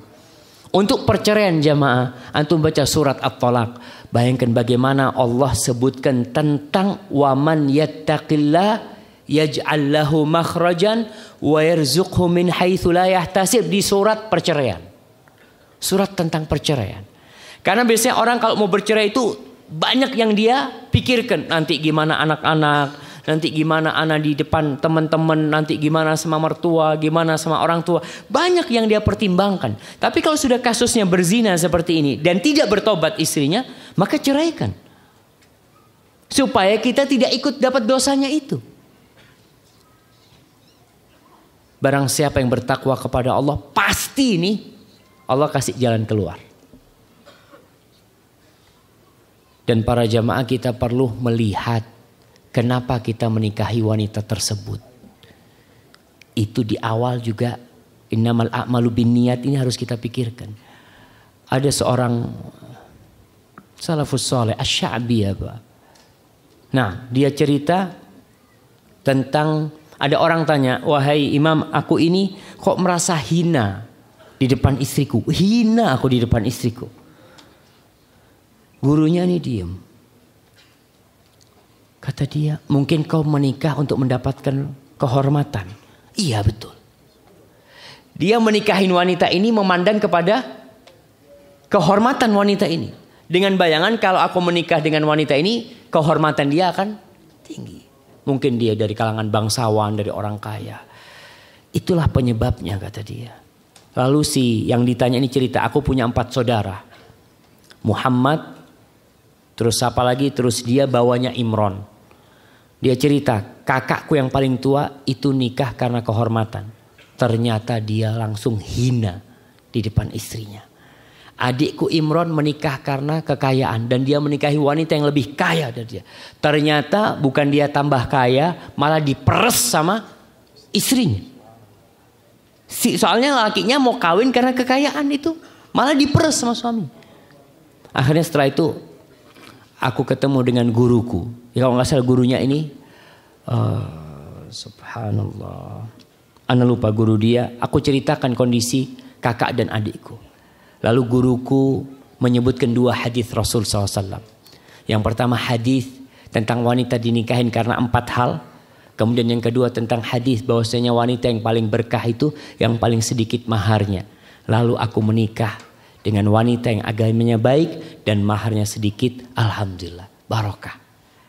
Maka kita perlu memikirkan tadi, kenapa kita nikah? Jangan-jangan kita salah niat, jemaah. Hadza wallahu a'lam bishawab. Nah, Masya Allah. Kalau dari tadi kita mendengar bahwa ternyata syariat mengatur cara cemburu. Ketika kita cemburu, apakah kita mendapat pahala? Apakah ini termasuk ibadah, Ustaz? subhanallah. Apabila kecemburuan itu karena kehormatan, untuk menjaga kehormatan keluarga kita umpamanya, kita akan dapat pahala. Allah cemburu. Rasul sallallahu alaihi wasallam cemburu. Bayangkan sahabat tadi yang dia akan membunuh lelaki yang bersama istrinya. Itu Rasul sallallahu alaihi wasallam mengatakan kalian takjub dengan kecemburuan dia. Berarti ini sifat mulia. Dan orang yang memiliki sifat mulia akan mendapatkan pahala. Dan di antara pahala yang paling besar adalah akhlak mulia, jemaah. Yang paling berat timbangan di hari kiamat itu akhlak mulia. Sifat cemburu ini termasuk akhlak mulia bagi seorang muslim. Dia cemburu ketika melihat adiknya pakai celana pendek. Dia cemburu ketika melihat salah satu kerabatnya keluar dengan lelaki. Dia cemburu ketika ibunya ngobrol sama seorang lelaki yang bukan mahramnya umpamanya. Kecemburuan ini adalah bentuk iman. Maka dia akan mendapatkan pahala dari kecemburuan tersebut. Selama tadi kecemburuannya tidak melampaui batas, ya. Yang jadi apa istilahnya, jadi penyakit jiwa, jemaah. Ada yang istrinya sampai bingung. Ini orang punya istri 2. Istri yang keduanya ini nggak boleh keluar rumah. Mau beli apa dibelikan semuanya. Karena dia cemburu banget. Yang istri pertama nggak urusan. Akhirnya sakit nih orang. Sakit. Ke tempat kerja yang dipikirkan nanti jangan-jangan istriku keluar. Nanti jangan-jangan istriku seperti. Nanti jangan-jangan macam-macam. Dan buat ibu-ibu usahakan. Ini anak nasihat berkali-kali anak sampaikan. Karena kita di dunia Facebook, di dunia WhatsApp, ya, di dunia Twitter itulah medsos macam-macam. Usahakan jangan sampai itu membuat rumah tangga kita jadi retak. Yang memang bukan mahramnya, yang memang ada gambar lelaki-lelaki yang ya tidak ada hubungan, dibuanglah. Begitulah bapak-bapak. Kita ini kadang-kala di WA ada ibu-ibu yang tanya, kan PP ada fotonya itu kan. Kita nggak tahu ada yang tanya apa. Itu istri, bang, siapa nih cewek bang? Wallahu a'lam bishawab. Kita cuma jawab pertanyaannya. Nggak ada urusan lihat PP. Dan ada orang yang kerjaannya nontonin PP-PP-nya. Buka, apa, diganti. Apa sih gunanya jamaah? Wallah, ana nggak tahu sampai sekarang gunanya. Yang ada mungkin antum akan iri. Ternyata PP-nya fulan baru beli mobil. Masya Allah. Ada wallahu a'lam. Syukur Ustaz, jazakallahu khair. Mungkin ini pertanyaan terakhir Ustaz ya. Masya Allah, udah mau maghrib ini. Halo jamaah. 1 jam lagi maghrib. Oke. Bismillah. Bismillah. Ustadz, saya memiliki istri yang pencemburu. Ini agak lucu sih. Pernah istri saya cemburu saat saya ketemu dengan mantan saya. Nah. Dan istri saya menuntut saya dengan keras untuk berjanji jika saya menemui mantan saya lagi maka istri saya meminta khulu. Dan saya mengiyakan. Pertanyaannya, bagaimana jika saya ketemu mantan saya lagi baik disengaja atau tidak Ustadz? Masya Allah, Masya Allah. Perceraian itu kadangkala membuat tali silaturahim putus. Bahkan ukhuwah Islamiyah pun putus. Mantan kita bisa jadi itu ibu dari anak-anak kita. Kita butuh ketemu dia karena kita punya anak yang dirawat sama dia. Dan biasanya orang kalau sudah bercerai tadi, kalau si anak ikut ibu, si ibu akan bikin bagaimana anak benci sama bapaknya. Kalau si anak ikut bapak, si bapak akan menyuntik ini anak agar benci kepada ibunya. Ini perceraian yang gak sehat yang kayak gini nih. Maka sebenarnya dia mau jumpai mantannya untuk urusan yang memang diperlukan, gak ada masalah. Sahal ibn Sa'ad As-Sa'idi. Iya, seorang sahabat Nabi. Masya Allah, Anda baca ceritanya tadi disebutkan oleh Imam Az-Zahabi. Dia itu menikah mungkin sampai 15 kali. Ya nikah cerai, mungkin ada ketidakcocokan. Suatu hari Sahal ini mendatangi walimah. Keluar dari walimah 9 mantan istrinya itu nungguin dia. 9 mantan istrinya. Jadi dia pulang dari walimah, si istrinya pada tanya, gimana kabarmu Sahal? Ditanya kabarnya, gimana kabar keluargamu ini macam-macam. Karena dulu perceraian itu, ya udah kalau memang harus cerai, kenapa diributkan? Sudah selesai. Sekarang kalau udah cerai, Allahu Akbar. Itu catatan keburukan pasangannya. Kalau si istri, itu dicatat semua keburukan suaminya. Begitu pula seorang suami kalau menceraikan istrinya, semua keburukan istrinya dia ceritakan. Lah, ma yahtaj. Ya udah dia sudah milik orang lain, udah bukan istri. Tapi apabila tadi dikatakan si suami mau jumpain itu wanita, mantannya, untuk apa dia menjumpai? Tapi kalau menjumpai untuk urusan anak nggak ada masalah. Atau dia menjumpain karena dia merasa berhutang budi sama istrinya atau sama ibunya istri. Karena mertuanya tetap mahram sama dia sampai kapanpun. Maka dia tetap menyambung tali silaturahim itu dan ukhuwah Islamiyah. Kalau dia menjumpain lagi istrinya, mantan istrinya, ya kayaknya enggak lah. Dia mengiyakan kan minta khulunya, bukan cerai. Maksudnya si istri ini akan minta khulu. Kalau ketemu lagi. Si suami ya iya nanti dilihat lah bagaimana gitu kan. Tapi memang ada istri-istri yang nggak perlu lah sampai seperti itu. Dan masa lalu nggak perlu diceritakan jamaah. Masalah pun yang diceritakan. Kadangkala ada sebelum nikah pernah pacaran, mungkin dulu belum ngerti.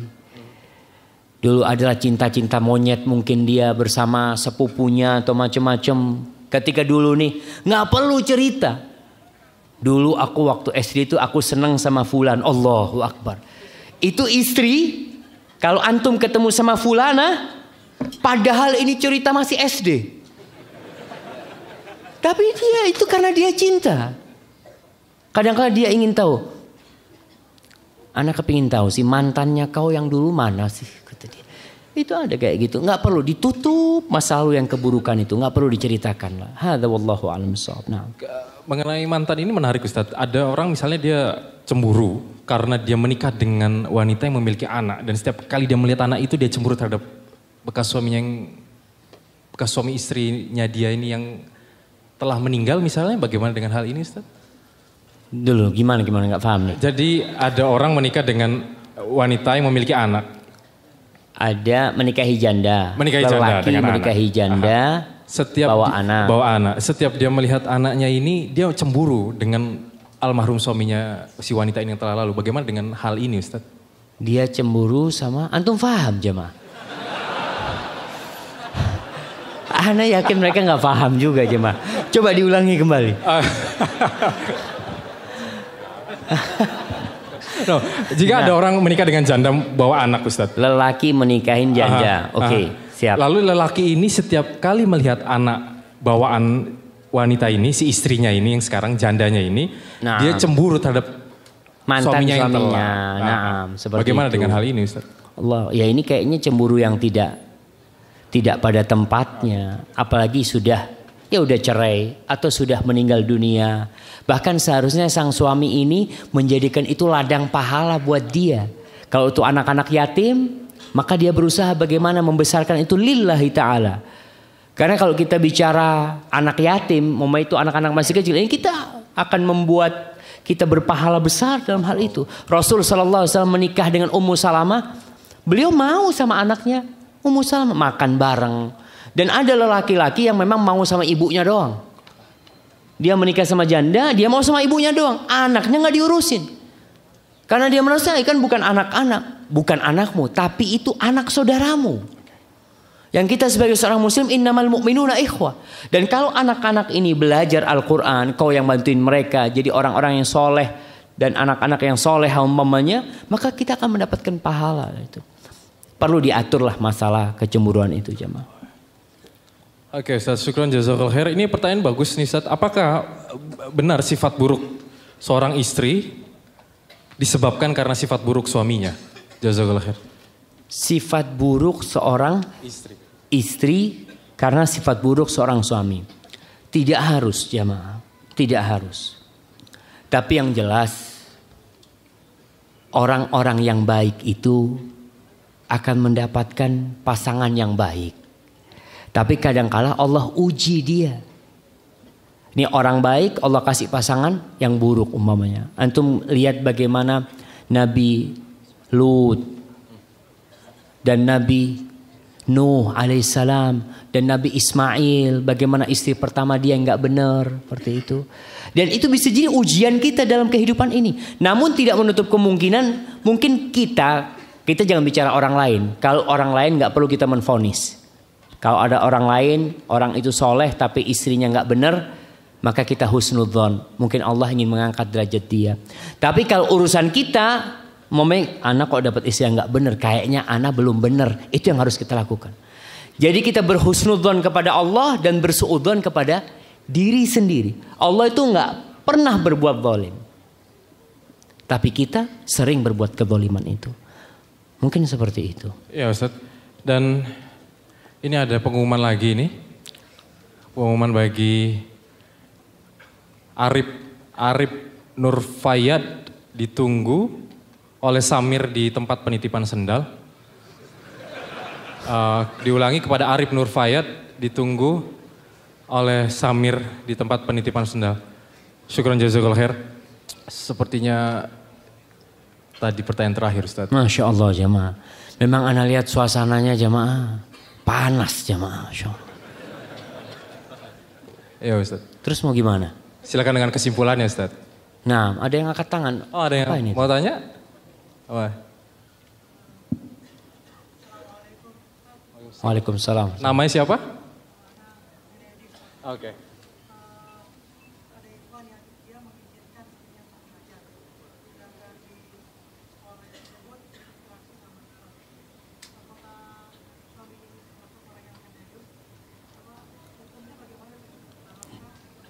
Nah, iya, Masya Allah, iya itu sebagai pertanyaan terakhir, jemaah. Bagaimana seorang ikhwan atau seorang ahwat? Ikhwan membiarkan istrinya untuk mengajar di sekolahan laki-laki seperti itu. Ya bahaya, jemaah. Ini termasuk suami yang kurang rasa cemburunya. Kemudian kadang-kala faktornya itu faktor dunia, jemaah. Cari duit. Padahal tugas memberikan nafkah itu tugas seorang suami. Maka seharusnya yang seperti ini jangan. Kecuali dia ngajar di sekolah. Di sekolah. Enggak, kita bicara sekolahnya sekolah akhwat juga. Yang ikhwan ngajar di sekolah akhwat umpamanya. Yang ikhwan ngajar di sekolah ikhwan. Kalau si ikhwan ngajar di sekolah akhwat. Tapi dengan sitar ya. Dengan dengan hijab atau si wanita-wanita pada pakai kerudung umumnya, itu nggak ada masalah. Tapi kalau seorang wanita yang ngajar ikhwan, maka nggak boleh lah yang seperti itu. Maka perlu dia untuk pindah, mungkin cari kerjaan yang lain. Oh ya. Begitu jawabannya Junaidi. Dia tinggal sekolahnya yang diluruskan, itu urusan antum meluruskan sekolahannya. Iya, kita kan bicara kalau yang diajar itu anak-anak kecil beda. Kan ada anak-anak kecil yang belum balik, nggak ada masalah yang seperti itu. Karena memang kita diperbolehkan. Hadza wallahu a'lam bishawab. Silakan Ustaz kesimpulannya. Para jemaah, karena memang hari ini hari yang cukup panas di sini, mungkin antum juga merasa tidak nyaman kajian di tempat ini. Tapi mudah-mudahan kita pulang membawa sesuatu yang bermanfaat buat kita. Semoga rumah tangga kita diridhai oleh Allah Subhanahu wa taala. Ilmu yang didapat tolong tidak hanya menjadi wacana. Tidak hanya menjadi tambahan pengetahuan. Kemudian amalkan nanti ketika pulang ke rumah.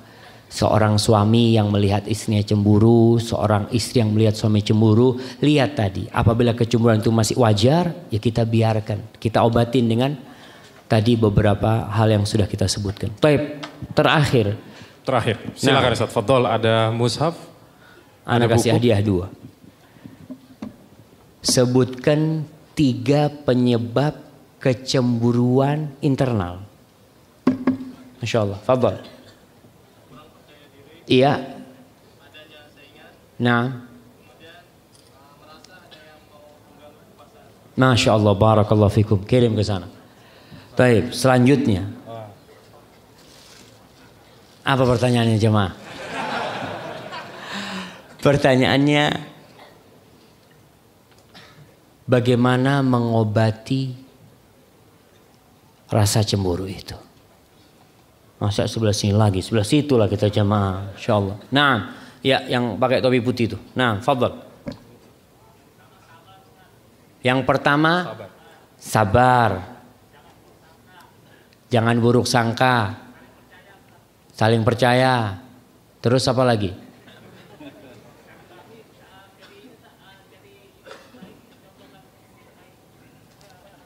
Masya Allah. Menjadi teladan gitu kan. Ya nggak apa-apa lah. Bismillah.